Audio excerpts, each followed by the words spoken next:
Hi ಎಲ್ಲರಿಗೂ ನಮಸ್ಕಾರ. ಇವತ್ತು ಅವರೆಕಾಳು ಪಲ್ಯನ ಹೇಗೆ ಮಾಡೋದು ಅಂತ ನೋಡೋಣ. ಅವರೆಕಾಳು ಪಲ್ಯಕ್ಕೆ ಇಲ್ಲಿ ತೋರಿಸಿರೋ ಥರ ಈರುಳ್ಳಿ, ಟೊಮೆಟೊ, ಲೆಮನ್ನು, ಆಲೂಗೆಡ್ಡೆ, ಅವರೆಕಾಳನ್ನು ಹೆಚ್ಚಿಟ್ಕೊಳ್ಬೇಕು. ಇನ್ನೊಂದು ಪ್ಲೇಟಲ್ಲಿ ಇನ್ನೊಂದು ಸ್ವಲ್ಪ ಈರುಳ್ಳಿ, ಕೊತ್ತಂಬರಿ ಸೊಪ್ಪು, ಎವರೆಸ್ಟ್ ಚಿಕನ್ ಮಸಾಲ, ಸಾಂಬಾರ್ ಪುಡಿ ಹಾಗೂ ಜಿಂಜರ್ ಗಾರ್ಲಿಕ್ ಪೇಸ್ಟ್, ಬೆಳ್ಳುಳ್ಳಿ, ಇನ್ನೊಂದು ಸ್ವಲ್ಪ ರುಚಿಗೆ ತಕ್ಕಷ್ಟು ಖಾರದ ಪುಡಿಯನ್ನು ಇನ್ನೊಂದು ಪ್ಲೇಟಲ್ಲಿ ಜೋಡಿಸಿಟ್ಕೊಳ್ಬೇಕು.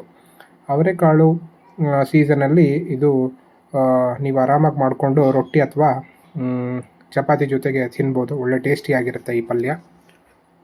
ಜೋಳದ ರೊಟ್ಟಿಗೆ ಒಳ್ಳೆ ಕಾಂಬಿನೇಷನ್ನು. ಹಾಗೆ ಆ ಎಲ್ಲ ಮಿಶ್ರಣವನ್ನು ಫಸ್ಟ್ ಪ್ಲೇಟಲ್ಲಿ ತೋರಿಸಿರುವಂಥದ್ದು ಈ ರೀತಿಯಾಗಿ ಒಂದು ಕುಕ್ಕರಲ್ಲಿ ಹಾಕ್ಕೊಳ್ಬೇಕು. ಕುಕ್ಕರಲ್ಲಿ ಹಾಕ್ಕೊಂಡ ನಂತರ ಆಲ್ಮೋಸ್ಟ್ ಒಂದು ದೊಡ್ಡ ಲೋಟದಲ್ಲಿ 3/4 ಭಾಗದಷ್ಟು ನೀರನ್ನು ಸೇರಿಸ್ಬೇಕು. ನೋಡಿ, ಈ ರೀತಿ ನೀರನ್ನು ಹಾಕ್ಕೊಳ್ಬೇಕು. ನೀರನ್ನು ಹಾಕಿದ ನಂತರ ಕುಕ್ಕರ್ನಲ್ಲಿ ಅದನ್ನು ಚೆನ್ನಾಗಿ ಬೇಯಿಸ್ಕೊಳ್ಬೇಕು. ಈ ರೀತಿ ಕುಕ್ಕರಲ್ಲಿ ಬೇಯಿಸ್ಕೊಂಡ ತಕ್ಷಣ ಒಂದು 2ರಿಂದ 3 ವಿಷಲ್ ಹೊಡೆದ್ರೂ ಸಾಕು. ಯೂಶ್ವಲಿ 2 ವಿಷಲ್ ಹೊಡೆದ್ರೂ ಸಾಕು, ಬೆಂದಿರುತ್ತೆ. ಅದಾದ ನಂತರ ವಿಷಲ್ ಹೊಡೆದಾದ ನಂತರ ನೆಕ್ಸ್ಟು ಕುಕ್ಕರ್ನ ಓಪನ್ ಮಾಡಿ ಬೆಂದಿದೆಯೋ ಇಲ್ಲೋ ಅಂತ ನೋಡಿಕೊಂಡು, ಒಂದು ವೇಳೆ ಬೆಂದಿಲ್ಲದೇ ಇದ್ದರೆ ಇನ್ನೊಂದು ಸ್ವಲ್ಪ ನೀರು ಹಾಕಿ ಇನ್ನೊಂದು ವಿಷಲ್ ಹೊಡೆಸ್ಕೊಳ್ಬೋದು.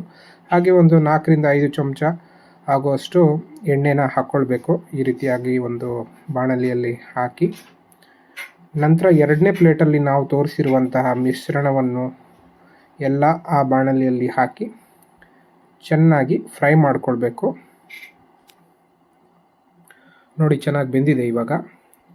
ಓಕೆ, ಸೆಕೆಂಡ್ ಪ್ಲೇಟಲ್ಲಿರುವಂತಹ ಮಿಶ್ರಣ ಏನಿದೆ ಎಲ್ಲದೂ ಒಟ್ಟಿಗೆ ಈರುಳ್ಳಿ, ಎಣ್ಣೆ ಈಗ ಆಲ್ಮೋಸ್ಟ್ ಕಾದಿದೆ. ಫಸ್ಟು ಜಿಂಜರ್ ಗಾರ್ಲಿಕ್ ಪೇಸ್ಟ್ ಈ ರೀತಿ ಜಿಂಜರ್ ಗಾರ್ಲಿಕ್ ಪೇಸ್ಟ್ ಹಾಕಿದ ನಂತರ ನೆಕ್ಸ್ಟು ಈರುಳ್ಳಿಯನ್ನು ಹಾಕ್ಕೊಳ್ಬೇಕು.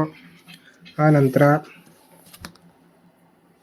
ಚೆಂದ ಮಾಡಿ ಈರುಳ್ಳಿಯನ್ನು ಫ್ರೈ ಮಾಡ್ಕೊಳ್ಬೇಕು. ಗೋಲ್ಡನ್ ಬ್ರೌನ್ ಬರೋ ತನಕ ಈರುಳ್ಳಿಯನ್ನು ಫ್ರೈ ಮಾಡ್ಕೊಳ್ಬೇಕು.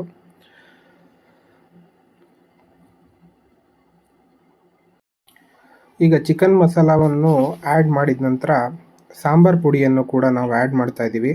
ಸಾಂಬಾರ್ ಪುಡಿ, ಚಿಕನ್ ಮಸಾಲ ಇದೆಲ್ಲ ಮಿಕ್ಸ್ ಮಾಡಿ ಈ ಮಿಶ್ರಣದಲ್ಲಿ ಇವಾಗ ಆಲ್ರೆಡಿ ಜಿಂಜರ್ ಗಾರ್ಲಿಕ್ ಪೇಸ್ಟ್ ಕೂಡ ಸೇರಿಕೊಂಡಿದೆ. ನೋಡಿ, ಚೆಂದ ಮಾಡಿ ಫ್ರೈ ಮಾಡ್ತಾ ಇದ್ದಾರೆ. ಇದು ಫ್ರೈ ಆದ ನಂತರ ಒಂದು ಸ್ವಲ್ಪ ಲೆಮನ್ ಹಿಂಡ್ಕೊಂಡ್ಬಿಟ್ಟು ಅದರ ರಸವನ್ನು ಹಾಕ್ಕೊಳ್ಬೇಕು. ಆಮೇಲೆ ಕುಕ್ಕರಲ್ಲಿ ನಾವು ಬೇಯಿಸಿರುವಂತಹ ಮಿಶ್ರಣವನ್ನು ಸೇರಿಸ್ಬೇಕು. ಚೆಂದ ಮಾಡಿ ಒಂದು ಸರಿ ಇದನ್ನೆಲ್ಲ ಮಿಶ್ರಣವನ್ನು ಕ್ಲೀನಾಗಿ ಸೇರಿಸ್ಕೊಳ್ಳೋ ಥರ ಈ ಥರ ಫ್ರೈ ಮಾಡಬೇಕು. ಫ್ರೈ ಮಾಡಿದ ನಂತರ ಆಲ್ಮೋಸ್ಟ್ ಒಂದು 5ರಿಂದ 8 ನಿಮಿಷ ತನಕ ಫ್ರೈ ಮಾಡಿದ ನಂತರ ಒಂದು ಮುಚ್ಚಳದಿಂದ ಇದನ್ನು ಮುಚ್ಚಿಬಿಟ್ಟು ಇನ್ನೊಂದು 5 to 10 ಮಿನಿಟ್ಸ್ ಇಟ್ಟರೆ ನಮ್ಮ ಅವರೆಕಾಳು ಪಲ್ಯ ರೆಡಿಯಾಗಿರುತ್ತೆ. ಸ್ವಲ್ಪ ನೀರು ಕಡಿಮೆ ಆಗಿದ್ದರೆ ನೀರು ಆ್ಯಡ್ ಮಾಡ್ಕೊಳ್ಬೇಕು. ಓಕೆ, ಸೊ ನೀವೇನಾದರೂ ನಮ್ಮ ಚಾನಲ್ಗೆ ಹೊಸಬರಾದರೆ ನೋಡಿ, ಉಪ್ಪು ಬೇಕಾದರೆ ಉಪ್ಪು ಕೂಡ ಇವಾಗ ರುಚಿಗೆ ತಕ್ಕಷ್ಟು ಉಪ್ಪನ್ನು ಕೂಡ ಆ್ಯಡ್ ಮಾಡಬೇಕು. ಸ್ಟಾರ್ಟಿಂಗ್ ಉಪ್ಪಿನ ಬಗ್ಗೆ ಹೇಳಿರಲಿಲ್ಲ, ಬಟ್ ಇವಾಗ ಉಪ್ಪನ್ನು ಕೂಡ ಆ್ಯಡ್ ಮಾಡಿದ್ದಾರೆ, ನೀವು ನೋಡಿರ್ಬೋದು. ಉಪ್ಪನ್ನು ಆ್ಯಡ್ ಮಾಡಿದ ನಂತರ ಇದನ್ನು ಇವಾಗ ಬೇಯಲಿಕ್ಕೆ ಇಡಬೇಕು 5 to 10 ಮಿನಿಟ್ಸ್. ಎಟ್ ಲಾಸ್ಟ್ ಇದಕ್ಕೊಂದು ಟಚಪ್ ಕೊಡಲಿಕ್ಕೋಸ್ಕರ ಮೇಲ್ಗಡೆ ಮತ್ತು ಫ್ಲೇವರಿಗೆ ನಾವು ಮೇಲ್ಗಡೆ ಕೊತ್ತಂಬರಿ ಸೊಪ್ಪನ್ನು ಈ ರೀತಿ ಹಾಕ್ಕೊಳ್ಬೇಕು.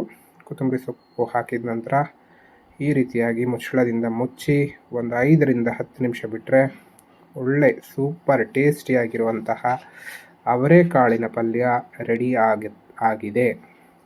ಇದು ಜೋಳದ ರೊಟ್ಟಿ ಜೊತೆ ಹಾಕ್ಕೊಂಡು ತಿನ್ಬೋದು. ನಿಮಗೆ ಈ ವಿಡಿಯೋ ಇಷ್ಟ ಆದರೆ ಲೈಕ್ ಮಾಡಿ ಹಾಗೂ